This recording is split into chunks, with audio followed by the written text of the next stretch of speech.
सीताराम। ये बात है सन 1967 की। रिचर्ड एल्बर्ट, जो कि हार्वर्ड यूनिवर्सिटी के प्रोफेसर थे, वे एक गुरु के खोज में भारत आए, क्योंकि कहने के लिए उनके पास नाम, पैसा, शौहरत सब कुछ था, लेकिन तब भी उनका मन खाली था। उन्होंने न जाने कितनी फिलॉसफी पढ़ ली, लेकिन जब वो इंडियन फिलॉसफी को पढ़ने लगे तो वो खुद को रोक नहीं पाए। वे भारत के उत्तराखंड के कैंची नैनीताल जिले में कैंची आश्रम पहुंचे। तब जाके उनकी मुलाकात बाबा नीम करौली से हुई। किसी ने उनको बाबा नीम करौली के बारे में बताया था कि ये बहुत ही तेजस्वी और तपस्वी महात्मा हैं और जो चमत्कारी बाबा हैं। वे मन की बात जान लिया करते हैं। तो रामदास को ये बात जानने की बहुत जिज्ञासा है कि ऐसे कौन से बाबा हैं जिसमें अभी तक नहीं मिला। तो वे भारत जब भी आए, सबसे पहली मुलाकात बाबा नीम करौली से हुई थी।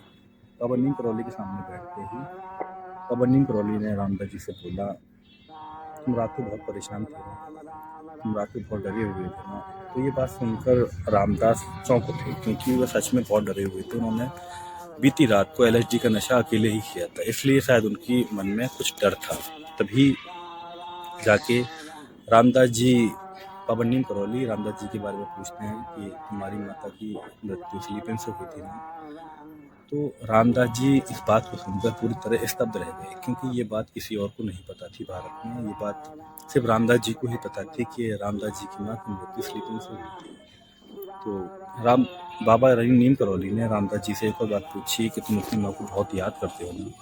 तो रामदास जी बस पिघल गए पूरी तरीके से, उनके आंसू बहने लगे। तो बाबा नीम करौली के चरणों में गिर पड़े और अपना गुरु मान लिया। तभी बाबा नीम करौली ने कुछ समय के बाद रिचर्ड एल्बर्ट को नया नाम दिया रामदास।